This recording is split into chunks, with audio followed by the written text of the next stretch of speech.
Good morning, everybody. Welcome to another episode of Landscaping to the Point. We are live, so hopefully everybody is out there. So just a morning show. That's what this is. Uh, Josh, what did you have for breakfast today? Because it looked like you were eating a little bit ago. I use stuff in my face with some uh, non-toasted cinnamon peanut butter, no cream cheese. Ooh, We haven't done non-toasted food shopping wheat yet. bread. Nice. Jensen, what did you have for breakfast? I had a coffee and a sesame seed bagel with peanut butter, and it was toasted. Ooh. So it was a bagel with toasted. Was it at home? Did you make it, or did you go out and get it? No, I'm kind of lazy, but it ended up being more work leaving home and trying to get it. So, but nonetheless, that's what I had for breakfast. Did you go to the spot, JC? No, go to the I spot? wish it's a little too far. I will say I have coffee on the way. I have a nice iced coffee on the way here, so I'm ready. Nice. Scott, what'd you have for breakfast? I went out and bought sausage. So I made sausage, biscuits, potatoes, pancakes. Jesus and a Christ, bunch we're of sitting donuts. here with a sesame seed bagel and a piece of toast. Martha Jesus Stewart Christ. on a Sunday. Seriously, dude. Gotta eat, These like guys don't play around. These country boys don't play around on Sunday morning. Dude, that's such a more awesome breakfast than what Josh had. You just had a piece of bread, like nothing on it, no toast. no nutritional value no, whatsoever. nothing new. He Nothing has good. Yeah. sausage, pancakes, biscuits. I mean, there's no nutritional value there either. He's got the Yeah. calories, but Donuts. I don't know. I feel some Sundays. I mean, Sundays usually I try to get up and make breakfast. My daughter and me like eggs, so I'll make egg tortillas and stuff and put meat in them. But today they wanted something different, and I said, okay, fine. I'll go to the store. And wife wanted pancakes, so okay, that was one. And then the youngest wanted biscuits, so that was another one. And then my daughter wanted potatoes. So hash browns. So I made hash browns actually too. So I mean, and Getting then I hungry wanted now. sausage links. So Every Sunday when we do the podcast, all three of us should have pancakes with podcast. Just make it a pancakes thing. with podcast. Yeah. no, That'd we be can't do different. that. We can't do that. One of Paul Camara's buddies down Rhode Island, they have pancakes and landscapes is their podcast. Ah, Yeah. Because I think they would do it on like Sunday mornings, and they're really cool people. They don't live out here anymore. They live in like Arkansas, Nebraska, or something completely different. I like areas of the that state. idea. But yeah, they did it. It was pretty cool. And they were so Pretty cool. soft spoken like this. It sounded like an NPR show. And Scott makes us look like amateurs. Yeah, I will say we typically do pancakes every Sunday, but the kids have been gone for a week, so my wife and I have just been kind of like, back to the younger days where it's like, you want coffee, give me a sandwich. You go, yeah, give me a sandwich. Or just whatever's in there, scrape up. Like we haven't even gone food shopping. We've just been kind of like, all right, kids aren't here. Let's trying to catch up on sleep. Paul Yeah. Camara and Julio Tomei both have that soothing radio voice. Oh yeah. Put you to bed in a good way. In a good way. Yeah. Yeah. Julio, Yeah. if you're listening, he was kind of thrown off when I told him that a few years back at GIE, the expo. I was like, hey man, I listen to your podcast every time I go to bed. Like I fall asleep to it. He's like, and I was trying to compliment him. He's like, so my podcast puts you to sleep. I'm like, no, I didn't mean that. So what do you guys have on a normal day? I mean, on a normal day for breakfast, I just have a bagel with peanut butter and jelly. I mean, do you guys have anything different during a normal day? I'm pretty grab and go. Like I wake up in the morning and fruit, shit ton of water, and then I usually hit Dunks and I'll get like a breakfast sandwich, which I got to cut out because they're not good for you. But breakfast sandwich and coffee. Well, you have your fruit with it, so I mean, I guess it kind of works out, right? Well, that's why first thing in the morning, yeah, especially like getting up towards 40. Now, I'm trying to like eliminate like all the carbs and the starch and stuff in the morning, and I would prefer to just go strictly like fruit up until like lunchtime. But it's kind of hard to like give up. I've given up every bad habit. Like I got nothing. Like I got no vice or anything. So it's like I'm holding on to that bad habit of food right now. It's all right. You'll eventually. I had to break stop that one. crack and prostitute. and everything. So it's like, Now, Jensen, I see you sitting there having like a I get bowl of awkward, huh? cereal with like with coffee. Oh yeah, yeah. See, Yeah. he's got a Darth Vader So coffee. I'm a Star Wars fan. Yeah. So for my regular day, I have a coffee maker. So I usually first thing in the morning, I need to have that first cup of hot coffee in the morning. And then I don't know why it's not out of necessity. It's just out of a routine. On my way out, I end up stopping at the coffee shop and getting an iced coffee. It's just, I don't know. It's just a habit. It's not something I need because I already have my coffee first thing. But every morning could be different sometimes too. I get motivated depending on how I get up. And if I have eggs, I'll make an omelet. Sometimes I'll grab and go. But for the most part, I have to have my coffee for sure. Oh yeah, yeah. I understand. I mean, I have my energy drink in the morning that gives me my caffeine, and I'm good to go. So I mean, everybody has something that they have in the morning. Like, I mean, I definitely have to have that bagel in the morning most of the time. So, you know. And Nick So, in the yeah. comments and saying JC's on his break from OnlyFans. I don't think there's ever a break. Yeah. There's no He's- breaks. Get the It's bed in the a hard background. business, you know. But no, you know, like you know how on people's Instagrams it's like buy me a cup of coffee. I'm gonna put that on the potential OnlyFans or fans or whatever. I don't know which one it is. Right. Fans only or OnlyFans. I don't know. Maybe it's OnlyFans. Maybe fans only. I don't know. I mean, if you go over to the link over right up here by me, you can see there's a follow, so you can follow us anytime. Maybe that goes to OnlyFans. I mean, maybe it's a separate link to all three of our OnlyFans. Yeah. I mean, Josh doesn't have much up on his OnlyFans right now. He's just got a picture of him in his underwear. But you could watch me you eat know. pancakes in the morning on my Yep. OnlyFans. Yep. It's a lot of syrup. Dripping syrup all over your chest. Yeah. So, did you guys have a good 4th? You just made a lot of men happy right now. Oh man. So this is a did you good guys start. blow up any fingers?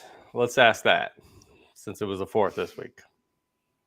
No, man, I love fireworks. I love fireworks. I used to, when I was a kid, my dad's friend used to go to New Hampshire because they're illegal in Massachusetts. He'd go over the border in New Hampshire, come back, and it's always like buy one get one free or buy one get one two free. So my dad's friend would give it to my dad, and my dad pretty much gave us free reign. Here's a lighter, here's fireworks. Don't blow off your hand, don't blow off your fingers, and have fun. And it was different, you know. You back then you could go in the middle of the street, like neighbors didn't care. People liked to see the fireworks, but no, I didn't get to see any fireworks this year, and I didn't get to light any in a long time. But I did grill. For sure. That's good. That's good. Josh, did you blow up any fingers? I mean, yeah. No, same thing. First year, I probably didn't. I didn't light anything off, unfortunately. But no, we ended up going down the South Shore to my wife's family's house and kind of just grilling and hanging out there for the night. And long haul back, so we didn't really get to go watch any either. So no big deal though. But yeah, all in all, it was fun. It was kind of low key for 4th of July for us. It doesn't seem like really any of the families and friends were really doing too much this year. Dude, honestly, I think this year is like a big travel year for people. I think a lot of people like being completely out of like the whole COVID realm of like the restrictions and everything. A lot of people are just getting the hell out of Kansas and going and doing what they couldn't do before. I mean, I'll be honest with you. I think we talked about a couple weeks ago, like I'm slow on the hardscape front right like now. Like even the phone ringing. Like granted, I haven't put out a lot of marketing at all this year.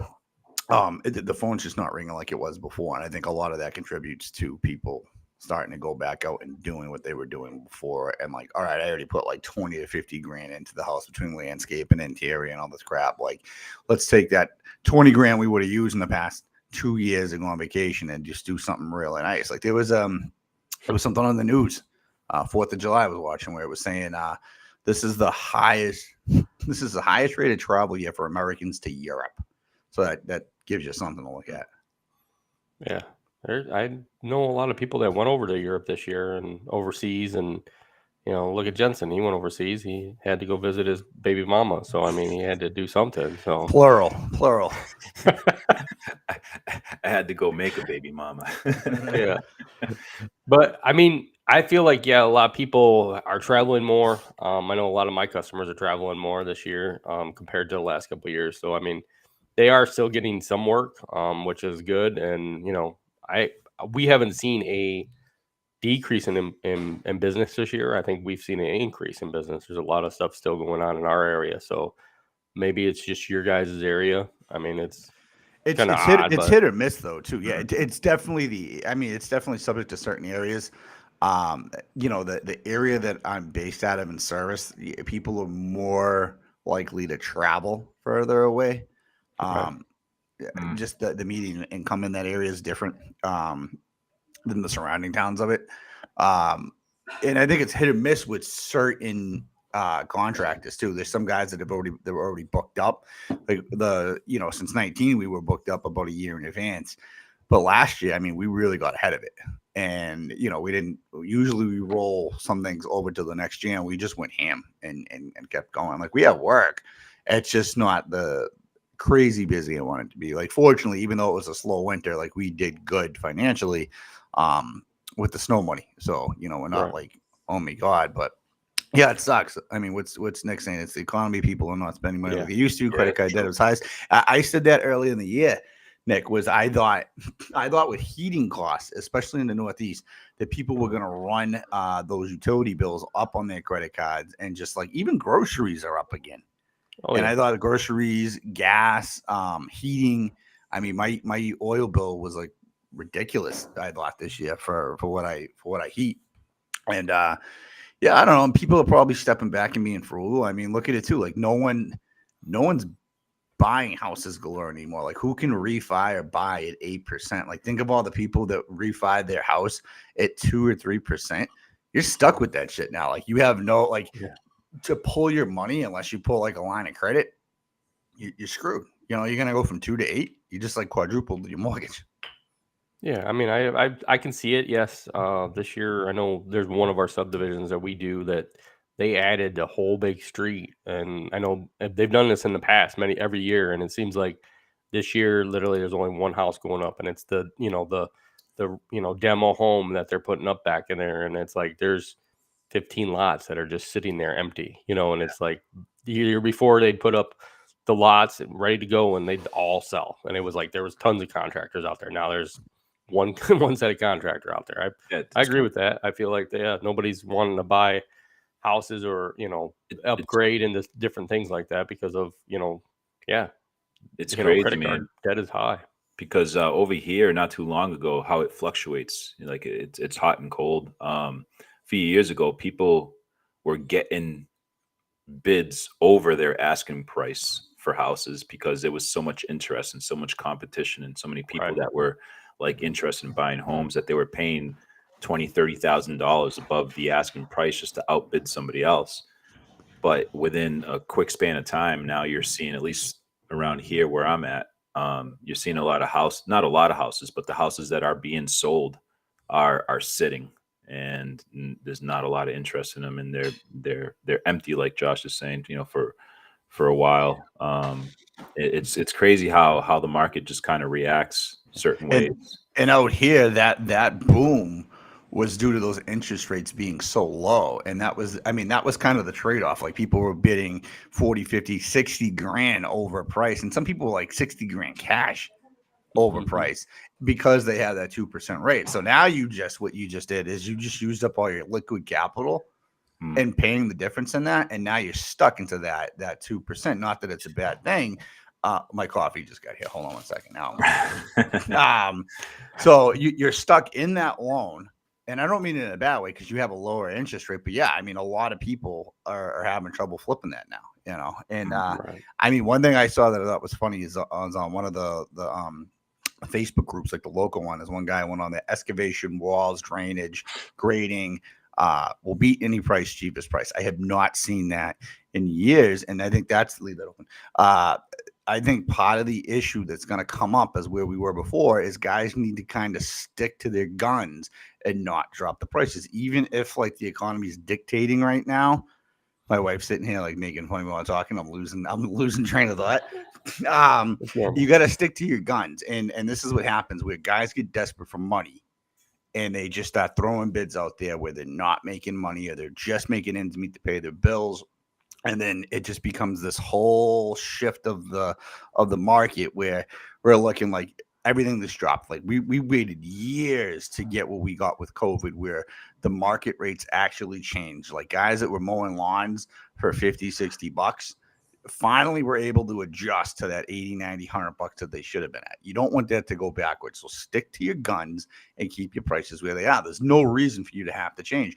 Everything else in the world and the country is going up. Why do you need to go back down? Correct. I mean, I think it is true. I mean, everything has doubled, like Saint said. Rocks have doubled. Plants have doubled in cost. Pretty much like look at grass seed. Literally, grass seed when COVID hit, grass seed went up because there was a shortage in Fertilizer, grass too. seed. So, I mean, you can't get a bag of grass seed for $100 or less. I mean, if you want good grass seed, it's $200-$300 for 50 pounds, and that used to be $50, and now it's $300 for a good grass seed. You got to make sure you put your worth into it. Like he said, he just put a bid for 5,200 and the lady fell over. Literally, I just bid on a job, Nick, literally 2 days ago. The guy needs dirt, seed. Okay. He needs 1 yard of dirt and seed. I told him $750. He pretty much said that's too high. And I said, dude, just for me to do that, my cost of dirt and seed is half that. I can't come in and do that for less than that. And you gotta make sure that you know your worth, know how much your materials are going to cost, your labor.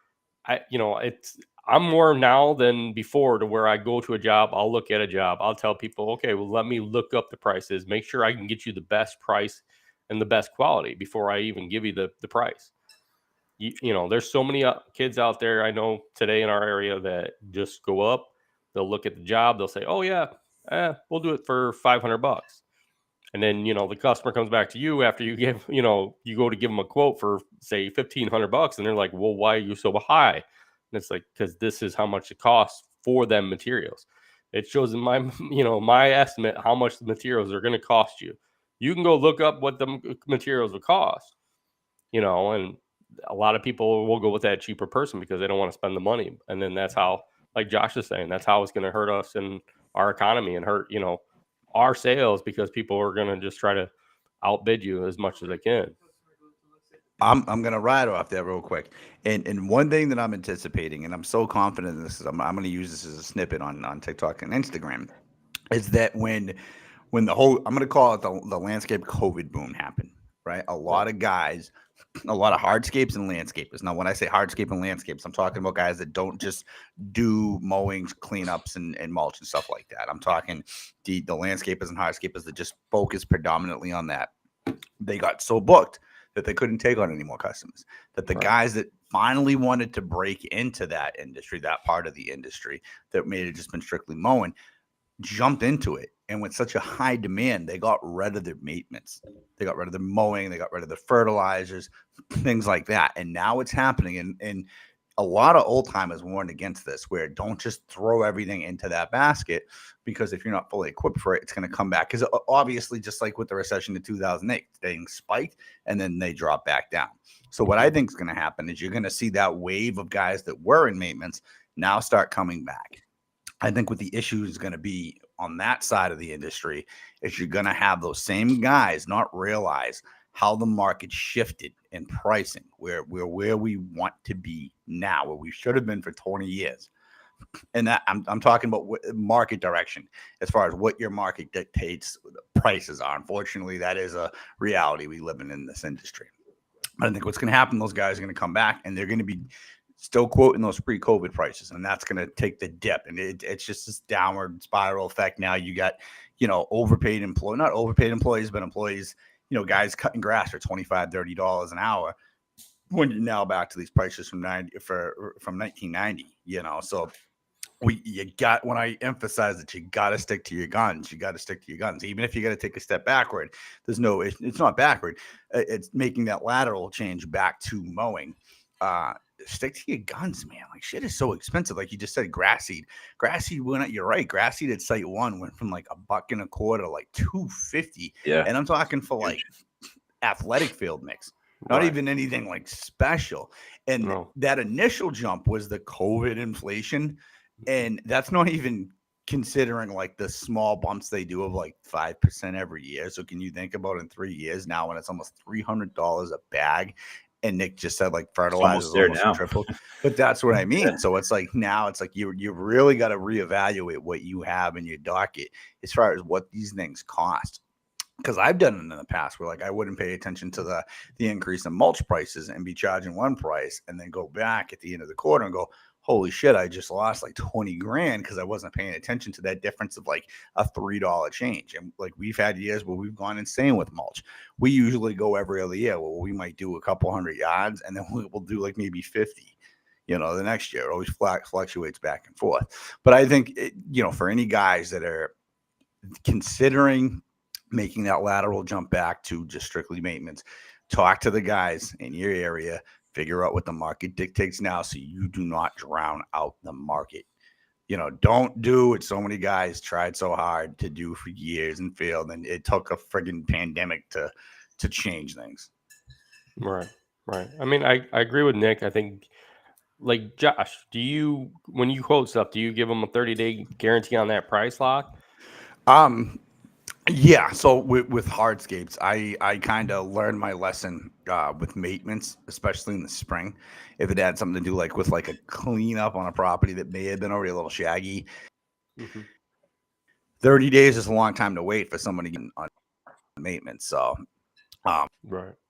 like maybe 14 days on that. Escaping and hardscape, if it's just like a tear out and design, yeah, I'll only hold for 30 days. So I'm with Nick on that, where things change very quickly. That grass seed changed within like 2 weeks. Jensen, do you do that? Would you, if somebody asked you for a quote for mowing, would you keep that price, and for how long? It usually doesn't get to the point where I have to wait around that long for somebody to kind of decide whether or not they want the services. So, like you guys were talking about earlier when it came to the COVID strike and all that stuff, not the strike, but the COVID pandemic and all those prices and stuff. Of course, adjusting your rates a little higher per hour. I don't think I've ever really had a situation in which I had to kind of like set a price for somebody and kind of wait for them to respond back to me. For the most part, any new customers that I get are usually pretty willing to hire me right then and there. I don't think they really want to waste a lot of time trying to find other places or businesses or even search around for prices. Even some of my older customers, they know obviously that I had to increase my hourly wage and my prices. But I think also at the same time, they didn't really want to waste time in trying to find somebody else. They were so already used to me and having me as their service provider. So, obviously they understood at some point. They didn't like it, but they understood that, the wages had to increase. Price of gasoline has increased, supplies, maintenance, all those other things. So I've never gotten to that point where I've had to kind of give somebody a 30-day, a 15-day wage or rate, anything like that, just because I offer just basic services when it comes to the mowing and stuff. So I think, sorry about that. It's a truck driving by. I think it's always healthy to reevaluate situations, not because of COVID and blaming that the price increases because of that. Because after a certain time, people don't buy that. Like Josh was saying, every year there's certain bumps in inflation and cost of living that increase, not just gasoline, not just fuel, other things, other factors, your own bills, your own expenses. You have to wager all that stuff into account as to what you're getting back to pay for your own bills and things like that. So a lot of people, like you guys were saying earlier, were given those 1990s prices on their services and sticking to it. And even without the pandemic, they were behind the 8 ball already, because they weren't sticking up to date with the cost of living and expenses. And every year there's a certain percentage that goes up. Your taxes go up, everything, so Absolutely. Insurance, all that. Yeah, insurance. I just want to clarify something, Jay. You've been doing this before COVID. Yeah. So, you guys that started in like 19 or even during COVID, like you gotta kind of expect that like that was a COVID boom. Like Jensen would never had that issue with people, questioning it or requesting other estimates prior to that. but some of you guys that came up during that boom are used of because we had it. I'd go in and give an $80,000 price, $60,000 price, and they wouldn't bat an eye. Where do I sign the contract? Here's the deposit. Noticing now people are starting back to getting those 3 estimates because things are slowing down. Not slowing down like, oh no, there's no work, but slowing down like contractors aren't as busy, so they're actually taking on these estimates. Before, you couldn't get someone to come out. I used to have people that would call me for mowing and, sorry, we don't offer the service, and scoff. And I'm like, I'm sorry, what's the problem? Like, you're like the 10th person I called. And I'm like, that's unusual. Usually about like the second you get someone that's in there. So you're going back to a time that you've never seen if you started in those years of 19, 20, 21. So be prepared, and don't let it switch you. Because like Jay just said, everything else is going up, man. I just got to let it. My property taxes are going up. My insurance is going up next year. So here's a good one for you both. Like, I know we started out when we first started, because I worked for a company. That's when I learned how to increase pricing. So do you have a set price, like percentage that you increase, or you do it by the dollar amount every year? We originally started out like 5% because the company that I used to work for at one point started out at like 5 to 7%, depending on what the job was in the area. We are now up to, I think it's 12% this year we jumped up. So do you have a percentage that you jump your customers up each year, or do you not jump them up? Jensen. Well, materially off the Yeah, go ahead. Like anything, pretty much the whole caboodle. I mean, it's labor pretty much. You got to look at labor. So do you, like Jensen has strict mowing customers, maintenance customers? Do you, does he jump at a percentage, say all the way across the board? And then like Josh, do you jump your labor percentage up? So I go up typically every other year about 10 to 15% in labor. Material, I have to, and this is an issue a lot of guys don't do. So material, most of these places go up 3 to 5% in their prices in general every year. So you got to keep up with that. That's what I was just mentioning before, where I didn't always keep up with that increase, 5 to 7% each year. Yeah, I'm around that 10 to 15. Yeah. I'm reading the comments. I realized listening to the podcast where I referenced these comments in the comment section, running back, and people are like, what the hell is this guy talking about?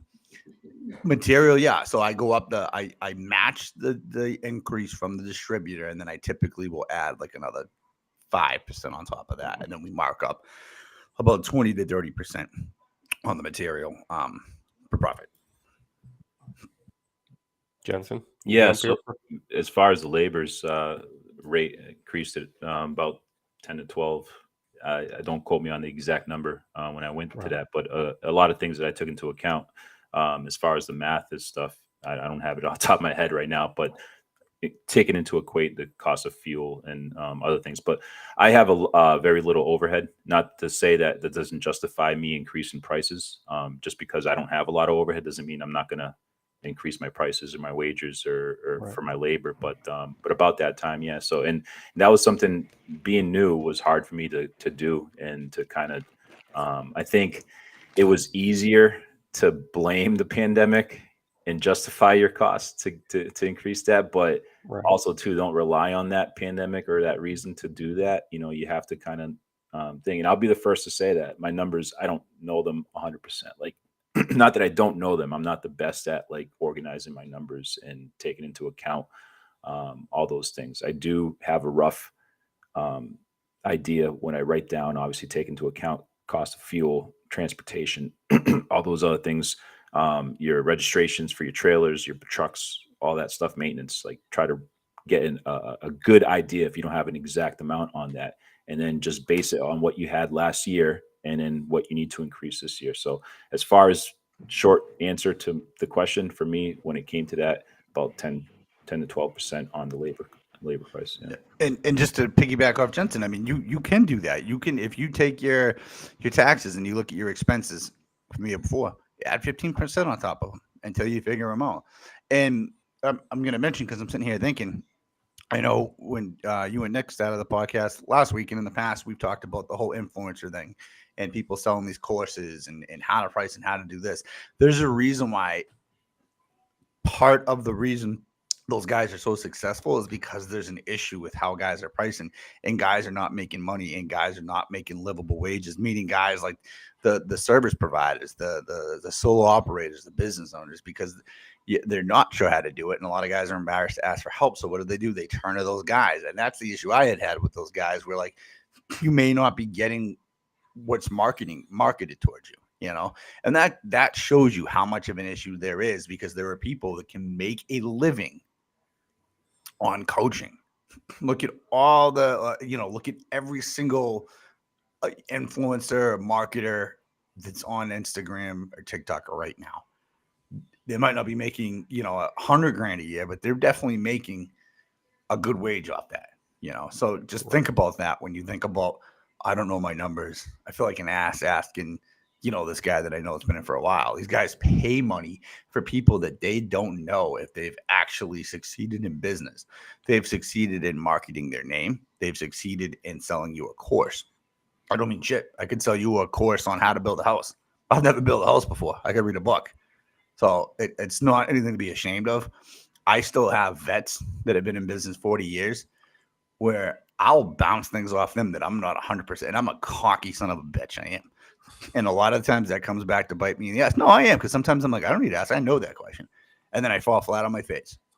And I have guys that have been in the industry for so many years that I bring that up, and they laugh in a way where it's like, I've been through that shit, kid. So it's like, ask. If you see someone that's successful, whether they're younger than you or older than you or on the same pace as you, just ask. It doesn't hurt anybody. What's the worst they say? No. That's always been the thing. And especially, I was talking to Jensen yesterday, like the area that I just moved to. Again, I'm back to the whole tight lip shit. But like nobody wanted to tell me we had to dump stuff. And I told Jensen, where I dump my concrete in the area I service, I would have paid no more than $200.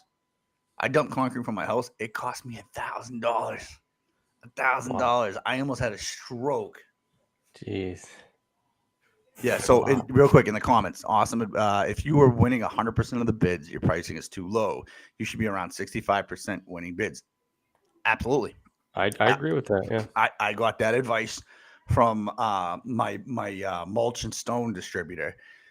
I remember I went in there a few years ago, and I was like, oh, this is before COVID. I was like, oh, I'm so slammed, I'm busy, I'm flat out. He said, what are you scoring for and just kind of like as reference, this guy ran a hardscape construction company and did the maintenance too, but he switched over to the distributor aspect of it. And yeah, so what are you closing? I said, oh, I'm closing probably like 90% of the jobs. He goes, your price too low. What do you mean? He goes, if you're getting that many bids, he goes, you shouldn't be getting that many bids. He goes, think of marketing. You send out 100 flyers. How many customers are going to respond to that flyer? Maybe right. 1 or 2, 5 if you're lucky. Why are you getting all your bids? If you're putting out 20 bids and you're getting 19 of them back, 18 of them back, you shouldn't be getting many. You should be getting like 5 or 6 and then price them up. And that's my whole pricing structure went from like, you know what? I'm going to price higher so that when I get those jobs, I can put the time into it rather than going, I need 56 jobs a year in order to survive. I know that I can get away with maybe 25 jobs a year in order to pay my bills, pay my salary, and pay any guys or anything like that. Right. Yeah. I mean, I heard that from a buddy of ours, Richie Clemens, that he pretty much said that, when you go to bid on something, if you put a bid in and they're jump on it right away, then you bid way too low. I mean, if they jump on it in the first second when they look at that bid and say, yeah, we want you for this job, then you're way too low. But just to clarify, and sorry to cut you off, Scott, but just to clarify for the guys that are just getting into that you were used to people jumping on the price because they couldn't find a contractor. Right. That's not the case anymore. A lot of guys have gotten out of it. There was a lot of people that jumped into landscaping because they saw the demand there. That wasn't the case before. Before, if you were getting people to jump on your price, just like Scott said, you might have been too low. They may have already gotten 5 or 6 quotes and go, holy crap. Right. You know what I reference is Thumbtack. Thumbtack. I don't do a lot of jobs, but I'll go on there and look and see what's on there. And it typically used to be 2 to 3 people would respond to a landscape request inquiry. I went on yesterday. There was it averaged 8 to 10 when they reached out to 2. So it goes to show you how many opportunities people have, a consumer has to get estimates. So just be very careful with understanding that where like you are so used to people saying yes if you started in 19, 20, 21 that you weren't around prior to COVID where it was tough to get the jobs. Like you really had to be compelling and competitive with your pricing. So here's something for you guys. I've seen this and we see this all the time. We've been on a big job. And the guy kind of knew pricing because he used to work for a company before. And he's worked with some bigger companies in the area. He came upon calling 4 different companies, and I was the only one to respond. Even his big company that he's worked with earlier in the year pretty much didn't respond on this job. So would you go in bidding normal, lower, or higher? Well, so let me just get clarification on that question. Were you aware that that person was contacting these other companies? Yes. Yeah. Prior He came to out, pretty much told me. I met him from pretty much a friend of his that we already do work for, and the guy already knew that we were a higher price company, so he pretty much was like, well, here, give him my name, give him a call, give Scott a call, and let him see what he can do for you. Pretty much walking into it, he pretty much said, I called 4 different companies. I called the company that we already worked with this year, worked with in the past, which is a bigger company. I mean, they have, over 50 guys on their crews. So they do a lot of bigger, higher price properties. So when he said that he's like, he goes, you're the only one that showed up. He's like, I've been calling companies for 2 weeks now. You're the only one that decided to show up. So I'm going to counter that with the question here. How much integrity plays a role in that too? Like, are you gonna jump in and take advantage, like be unreasonable and take advantage of that situation, or are you gonna price it right and be fair, but also make sure that you're taking care of yourself as well too? Yeah, I priced it the right way. I priced it pretty much what market was, because the big company, I knew where they bought all their products from. So I kind of knew exactly the same prices that they would have quoted them for anyways. And then quoted, my labor, what it should be at. Their labor might be higher because, they have a lot of bigger people, more guys on the crew. But, when it was a smaller job, it's not like it's a huge job. So I don't know if their company just decided because it's such a small job, they didn't want nothing to do with it or what, but it was just, is it, do you bid on it higher because there's nobody else is answering the call to come look at it? Or do you not? That's where it comes into play. I don't know if you've run into that. I'll say when I started, I used to get that a lot, and I think that's where a lot of people their first year end up getting a lot of their clientele is that you're responding to calls where no one can get a service provider out there. Like a lot of the maintenance companies are already booked up, and they're starting as soon as the season starts. They have their client list, and they're rolling already.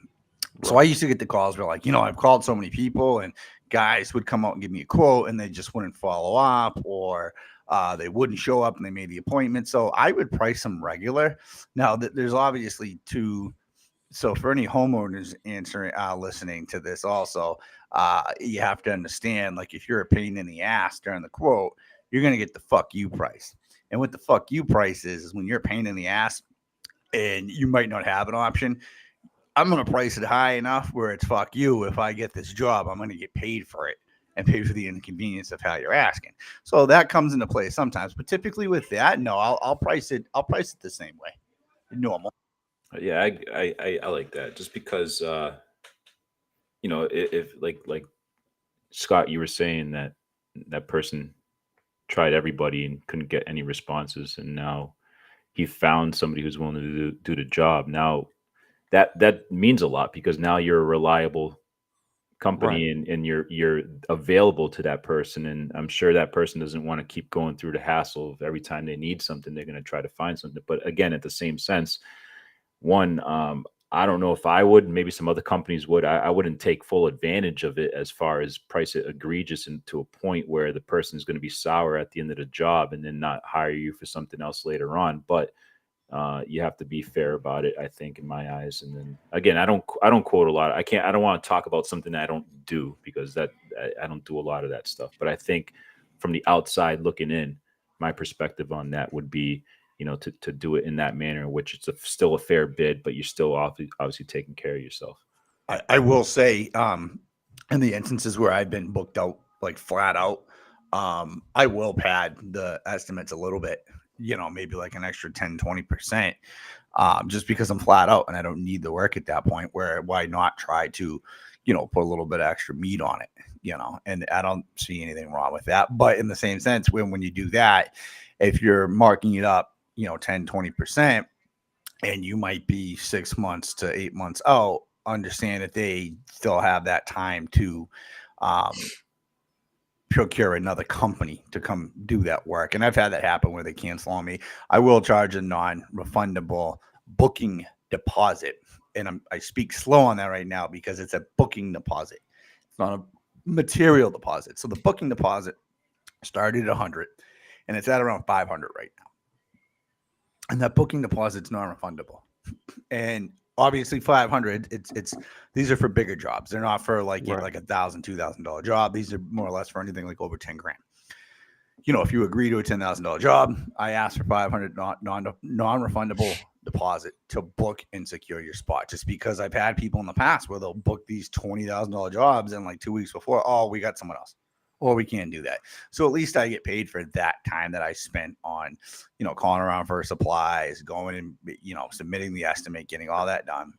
And then what we do is prior to that, about a week before, we get our materials, our material deposits. Okay. See, I usually try to get it 2 weeks before I do a before I get my deposit for materials. I usually try to go 2 weeks before, so that way I can get all the materials I need to be sure that I have them on hand. So I guess it just depends on, I think, your area on when you can get your materials. A lot of times I feel like our certain bricks and stuff, you have to get 2 week advance notice on them to get them. Our plant place is usually a week advance, so literally it's more of you gotta let them know a week advance before you need them, and they'll pull them and wrap them for you and put them in the pots and stuff. So where I'm based out of now, we're kind of spoiled where we have numerous places to shop from and go to that have material. Where I live now, and I'm understanding is that this is a whole new market for me right now. Is like I think I'm at that point where I need to be like 2 to 4 weeks in advance with like ordering and getting everything set up. Just the experience with my own home, just trying to dispose of material has been a friggin' nightmare. And it's I think back of when I lived in Boston and you were trying to do things, and it was like you had to drive to the outskirts of Boston in order to just dump debris or anything like that. So I'm back in the same action living in the city again. that's tough for you, man. It's tough for you. I understand. Yeah, you have to live in the city though. So I mean, I love the country. So Cornbread and cornfields, boy. Yep. We see some good accidents though. That's a good thing. A lot higher speeds out here. That's the only thing out here. So here's a good one for you. Okay. Now, Josh, I know you said if you have tons of work, you try to bid it 10% up. If it's you got tons of work. So from that point on, would you keep everything 10%, or would you go back to your normal pricing after you got kind of caught up? Again, 10% is just the number I threw out there. I'm probably higher than 10%. I'm just giving Right. like a base. Yeah, so I would only do that if I was flat out. Like right now, I'm not doing that because we're not booking out a year in advance right now. I'm priced normal. I'm not dropping my prices. I'm being a little bit more conservative and accurate in my measurements. So typically before, I would just, I automatically assume that typically on certain areas of my on certain locations inside my service area, when I do excavation or patios, I know I'm going to have to dig deeper. I know I'm going to have to do a soil amendment. So those things would necessarily just be built into the price without me saying anything. Now I have to have that additional labor line where, I always had that exclusion where like this includes simple excavation, blah, blah, blah. So now I have that additional where it's per hour per material.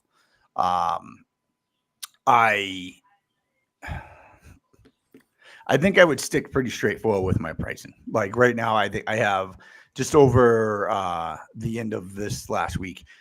I think I have like 3 inquiries that came in right now, and one of them is probably about 35 minutes to 40 minutes out of my service area. So I'm going to be one of the higher bidders. I actually got that as a lead from another landscaper who doesn't travel that far. So you get a figure right there. I'm about hour and a half to 2 hours of driving per day. And it sounds like a pretty involved job. So, if we're there for a month, multiply that throughout the month and I'm going to be Right. higher than most. But the fact that she's calling in my area, which is 40 minutes away, is dictating that she can't find anybody still up there that wants that job. But I see. I'll be on point with it. And I'm going back to being the verbiage is in the estimates where it's very specific of what you're getting for the dollar value. Right. Again, we've gotten spoiled where I've just had to have prompts in there and it was like sign on the dotted line, you're good. I'm going back to being very expressive in how I write these things and how people understand that there may be additional costs needed. Yeah, I mean, you're not freaking unreasonably quoting it. You're justifying the work that you're doing and including that into your costs. Listen, I've been told that I'm gouging before, which I thought was absurd because I know that I am high on some things because it costs me a lot more money to do them than a company that's probably better equipped than I am. And I typically will tell people that where like you might get a better price from someone that specializes in this. But I get offended when people tell me I gouge because I've always thought that I am pretty reasonable when it comes to my pricing. And if there's something that's more involved, like the way I look at it, if there's machinery involved, there's a unique skill set that's involved with that. You're not just picking up a shovel or rake and raking things out. Like anybody can figure out how to work a rake or a shovel. But when you're getting on, a transit level, a zip level, an excavator, and you have to be precise with grade changes and scaling or reading plans, like that's a unique skill set. I'm going to get paid for that. Like that's the knowledge that you're able to charge for, So do you charge for your equipment to be on site? Let's say you have to put a piece of equipment on there. Are you charging for that to sit there 24 hours a day for a month? No, it's so the way I look at it, if I have a job that is let's say it's like 200 billable man hours. Right. I'm factoring out, and this is weird, like experience, and sometimes I miss on this, and sometimes I hit home runs. I'm looking at how long, I'm estimating in my head how long it should take to dig this trench or dig this footing, and I'm charging for what it's there for. I'm not going to charge 24 hours a day for it. But then again, you look at, if I buy $100,000 excavator, mini excavator, Right. I'm going to figure out what that costs me per day, 5 days a week, 52 weeks a year, what that costs me each day. And I'm going to figure out that's what I need to make every 365 days a year, whatever it is, and that price is already built in there just to cover the cost of the payment. And then your markup for the labor, the wear and tear, and all that stuff. But yeah, to answer the question, it's built in. If there's equipment on site, yes, it's charged for, but just for the time that we're using it, and sometimes it just helps. Like we've brought in equipment to jobs where we didn't need it to just kind of speed things up. Like we've done mulch jobs on commercial properties where like you probably could have wheelbarrowed it, but we didn't bring in the extra hands and we brought a skid steer with a 1-yard bucket and moved it around a lot faster. So right. I think you have to have the equipment for what you need it for. And yes, having a higher price because of the equipment that you're bringing on, I think it's definitely worth it. I mean, you're not going to go out. If you're a homeowner, you're not going to go out and buy, $100,000 skid steer just to go ahead and move, a couple rocks around for the day. I mean, you might rent it, but you're figuring you're renting that piece of equipment. You know how to run it. A lot of these places don't show you how to run it. They're just like, here you go. Here's the keys. Move it this way. This does that. See ya. And they just drop it on site. In Massachusetts, you need a 2A1C to run most of the equipment out here. And the way that like the Home Depots and the rental agencies work, you can go online and get a 14-day temporary license. But again, you can Google the answers.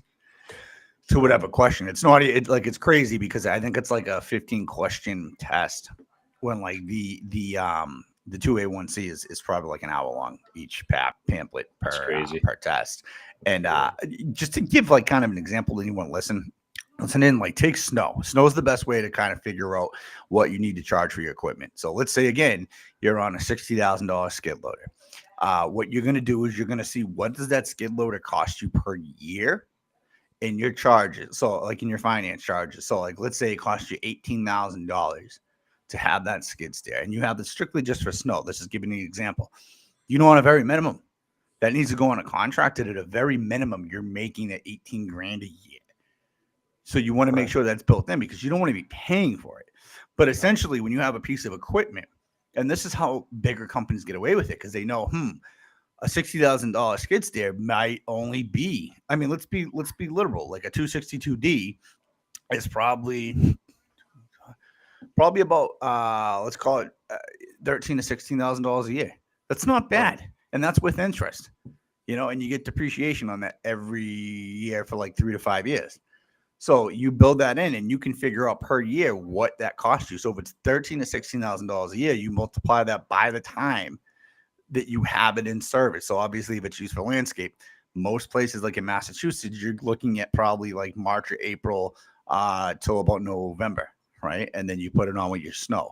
But you know, I learned the better half of pricing machinery based off snow, and not necessarily like per inch, but okay, what is it going to cost me to have this piece of equipment out in the field for the time it is? So I'm looking for contracts that I know are going to generate that $18,000 at a minimum. Nice. So we can hit on that at another time about snowplow contracts. I think I don't want to talk about snow. I just want to enjoy the summer first, man. I know it's nasty. It's summer. Right I now, started to get the warmth I like here. the heat. Like I don't know. You know, I mean, we went from hot to cold. Now we got like I think Rain. 2 days hot this week, and now we're back to cooler temperatures. And I don't know. I feel like this year's been up and down all year, and it's gonna. I feel like this winter's gonna be the same way, just like last year, just up and down. You know, who knows how it'll go, but I think we can push on snowplow contracts later because Josh is gonna give us the inside tip on another episode where he's going to tell us what to look for and what not to do on a job. Josh Curvin, aka the Snowman. You know what? I love talking residential snow because it's so much like residential snow. And I promise I'm not going down a rabbit hole here, but residential snow. Yeah, we got sidetracked. It's so lucrative. It really is. Now I don't do it just because like. Again, I explained last week, I had a few opportunities that kind of fell in my lap that I took advantage of, and they kind of rolled into other opportunities on the commercial industrial side. So I stuck with that. But residential, we will talk about that and how to price, how to put in contracts, your equipment, what you're putting on, how to pay a guy. I think we should touch base on that because a lot of guys have questions on that. And that's one industry where you should not, because again, any monkey can do it, but there is a skill set involved in operating a plow, right? Any monkey can do it, but can they do it right? You get paid. I know a monkey that can actually use a snowplow. So I mean that's. I'd pay to see that. It's on YouTube. Just let you know. Okay.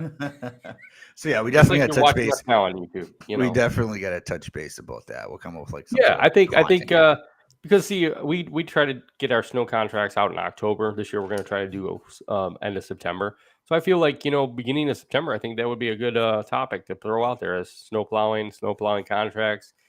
You know, if you guys have anything that you want us to talk about on here, hit one of us up, message us, go on YouTube, put a message in one of the message boards.